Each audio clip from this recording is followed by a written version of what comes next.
नमस्कार बच्चों। आज हम बात करेंगे कक्षा 9 सामाजिक विज्ञान का परख राष्ट्रीय सर्वेक्षण के महत्वपूर्ण प्रश्नोत्तर। तो बच्चों, पहला प्रश्न दिया हुआ है, मध्यकाल में किसी शासक की उपलब्धियों की विश्वसनीय जानकारी प्राप्त करने में आप एक विद्यार्थी के रूप में किस स्रोत के अध्ययन को प्राथमिकता देंगे? तो बच्चों, स ऑप्शन सही रहेगा, शासक के अभिलेख, सिक्के और ताम्रपत्र पढ़कर। अब बच्चों, प्रश्न संख्या 2 क्या कह रहा है, तबकात ए नासिरी ग्रंथ में मिनहाज उस सिराज ने हिंदुस्तान शब्द का प्रयोग वर्तमान भारत के किस भूभाग के संदर्भ में किया है? तो बच्चों, स ऑप्शन सही रहेगा, उत्तरी पश्चिमी सीमा प्रांत। प्रश्न संख्या 3, एक पुस्तकालय एवं अभिलेखागार में इतिहास ज्ञान के मूल स्रोतों के लिखित साधनों का संरक्षण करने में मूलभूत अंतर क्या हो सकता है? तो बच्चों, डी ऑप्शन सही रहेगा, अभिलेखागार के भवन पुस्तकालय के भवन से अधिक बड़े होते हैं। अब देखो बच्चों, प्रश्न संख्या 4, फारसी और अरबी भाषा में सुलेख की लिपियां नस्तलिख और शिकस्त को आप किन आधार पर भिन्न पाएंगे? तो बच्चों, ऑप्शन दोनों लिपियों की भाषा भिन्न है। प्रश्न संख्या 5, एक इतिहासकार को पांडुलिपियां अपने मूल स्वरूप में प्राप्त करने में कठिनाई होती है, तो आपके मत के अनुसार स्पष्ट करने के लिए मूल तथ्य क्या होना चाहिए? तो बच्चों, स ऑप्शन पांडुलिपियों का संरक्षण है कठिन है। प्रश्न संख्या 6, मध्यकालीन समाजों में गतिशीलता व प्रवचन की अधिक देखने को मिलता है, इस प्रक्रिया को प्रोत्साहन देने वाला महत्वपूर्ण कारक आप किसे मानते हैं? तो ब ऑप्शन, लोग आजीविका हेतु व्यापार की खोज में थे। प्रश्न संख्या 7, मध्यकाल में रहट का प्रयोग तकनीकी नवीनता का द्योतक माना गया है, तो कृषि के कौन से क्षेत्र का आप इसमें सर्वाधिक प्रभावित मानेंगे? तो कृषि योग्य अचिंतित क्षेत्र को लाभ मिला है इससे। प्रश्न संख्या 8, एक स्थान पर एक समूह विशिष्ट रीति से मंत्रों का सामूहिक ज्ञान कर रहा था, इतिहासकार अमीर खुसरो के वर्णनों के आधार पर आप इसे किस भाषा या वर्ग के युग्म के साथ जोड़ेंगे? तो बच्चों, सही युग्म का चयन करेंगे तो सही युग्म रहेगा अ फारसी भाषा का उलेमा वर्ग। प्रश्न संख्या 9, यदि आप मध्यकालीन पूर्वी भारत उत्तर प्रदेश की यात्रा पर है तो किसी स्थान का पता पूछने पर संवाद की कौन सी भाषा का आप उपयोग करेंगे? तो बच्चों, सी ऑप्शन ब्रज भाषा। प्रश्न संख्या 10, मध्यकालीन ऐतिहासिक विवरण के अनुसार ज्ञान के कारण समाज में ब्राह्मणों का दबदबा बढ़ गया था, कथन का आशय किस प्रकार के वर्चस्व को संकेत करता है? तो बच्चा, समाज में ब्राह्मणों की प्रतिष्ठा में वृद्धि हो गई। प्रश्न संख्या 11, मान लीजिए कि आप मौर्य शासकों के बारे में गुणवत्तापूर्ण जानकारी एकत्र करना चाह रहे हैं, तो अध्ययन के दौरान आप कौन से स्रोत को सर्वाधिक प्राथमिकता देंगे? तो बच्चों, इसके लिए सही ऑप्शन होगा अ ऑप्शन पांडुलिपियों को। फिर देखो बच्चों, प्रश्न संख्या 12, सल्तनत काल के गुलाम एवं तुगलक वंश के अध्ययन के लिए आप किन इतिहासकारों एवं उनके ग्रंथों का विवरण देखेंगे? तो बच्चों, समुचित युग्म का चयन करते हुए उत्तर दीजिए। फिलहाल तबकात ए नासरी, बरनी फिरोज ए, तारीख फिरोज शाही, अमीर खुसरो, तारीख अलाई, फिरदौसी शाहनमा। तो बच्चों, ब ऑप्शन सही रहेगा, विकल्प अ और विकल्प ब। प्रश्न संख्या 13, मध्यकालीन हिंदू समाज ईश्वर की प्राप्ति के लोकतांत्रिक मार्ग का अपना रहे हैं, तो समानता की भावना से प्रेरित आध्यात्मिक आंदोलन का एक लोकतांत्रिक पक्ष कौन सा है? तो बच्चों, बी ऑप्शन सही रहेगा, यज्ञ कर्म पर सबसे ज्यादा बल दिया जाएगा। फिर देखो बच्चों, प्रश्न संख्या 14, मोहम्मद साहब के उत्तराधिकारी के आधार पर इस्लाम के संप्रदाय शिया और सुन्नी में आप क्या विभेद पाएंगे? तो बच्चों, डी ऑप्शन रहेगा अपना, केवल विकल्प अ सही रहेगा, यानी सुन्नी प्रथम खलीफा से स्वयं का उद्भव मानते थे। अब देखो बच्चों, प्रश्न संख्या 15, प्रारंभिक या प्राचीन तथा आधुनिक इतिहासकार भारतीय इतिहास में काल विभाजन करते समय निम्न भिन्न आधार रखते थे, तो विकल्पों का आधार पर औचित्य समझाए। तो बच्चों, औचित्य क्या रहेगा? विकल्प अ और ब दोनों सही है, यानी आरंभिक इतिहासकार धर्म को मानते थे और आधुनिक इतिहासकार सामाजिक और आर्थिक आधार पर मानते हैं।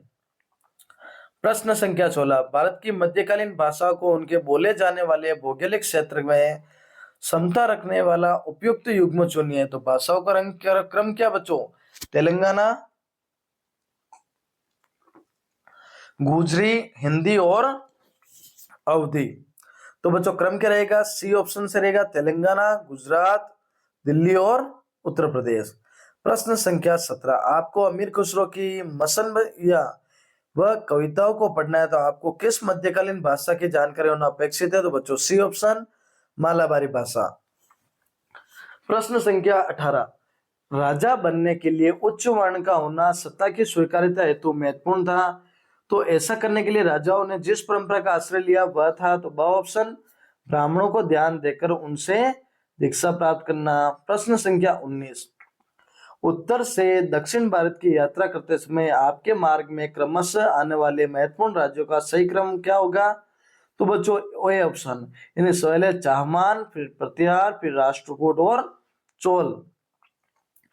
प्रश्न संख्या 20 क्या कह रहा बच्चों, प्राचीन भारत के शासकों की उपलब्धियों को बेहतर जानने का साधन अभिलेख थे, तो किस विशेषता के कारण इन्हें महत्व मिलता है? तो उत्तर के समर्थन में समुचित विकल्प का समूह चुनिए। तो बच्चों ए ऑप्शन रहेगा, अभिलेखों की रचना विद्वानों द्वारा की गई। कश्मीर से कन्याकुमारी की ओर पूर्व मध्यकालीन राज्यों की स्थिति का सही भौगोलिक अनुक्रम बताइए। तो बच्चों चोल, राष्ट्रकूट, गुर्जर, प्रतिहार और चौहान। प्रश्न संख्या 23, कृषि प्राचीन राज्य के नगरों में भव्य और विशाल मंदिरों का समूह पाया जाता है, तो निर्माता का क्या उद्देश्य सर्वाधिक सुसंगत विकल्प से परिलक्षित होता है? तो बच्चों इसमें रहेगा हमारा, तो इसमें हमारा कौन सा आंसर रहेगा बच्चों? बी ऑप्शन, शासक स्वयं को दिव्य शक्तियों से जोड़ते थे। प्रश्न संख्या 24 क्या दिया हुआ बच्चों? प्रश्न संख्या 24 में लोकमान्य तिलक कहते हैं स्वराज्य मेरा जन्मसिद्ध अधिकार है। उपरोक्त कथन में जन्मसिद्ध अधिकार को सल्तनत कालीन समाज के संदर्भ में आशय स्पष्ट करते हुए उपयुक्त कथन का चयन कीजिए। तो बच्चों ऑप्शन से रहेगा संपत्ति रखने का अधिकार। प्रश्न संख्या 25, सल्तनत काल में चरवाहों व शिकारी संग्राहकों को दो आप क्षेत्र में खदेड़ दिया गया। आधुनिक परिप्रेक्ष्य में शिकारी संग्राहकों का अधिवासन क्षेत्र कौन सा हो सकता था? तो बच्चों ब ऑप्शन, उत्तर प्रदेश, मध्य प्रदेश और बंगाल। प्रश्न संख्या 26, उत्तराखंड की चार धाम यात्रा में दो आपकी कौन सी दो नदियों को उद्गम स्थल पर आप जाना चाहेंगे? तो बच्चों ए ऑप्शन, सतलज व सिंधु।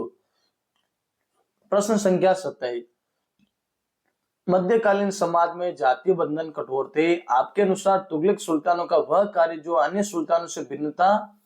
विकल्प को पढ़कर उत्तर दीजिए। तो बच्चों सी ऑप्शन से रहेगा, तुगलक सुल्तानों ने सेना में उच्च वर्ण को प्राथमिकता दी। प्रश्न संख्या 28, यानी खिलाड़ियों के शासनकाल में सामंतों की स्थिति के में आमूलचूल परिवर्तन आया, तो इन परिवर्तनों के कारणों की जांच करते हुए उपयुक्त कथन स्थापित करिए। तो बच्चों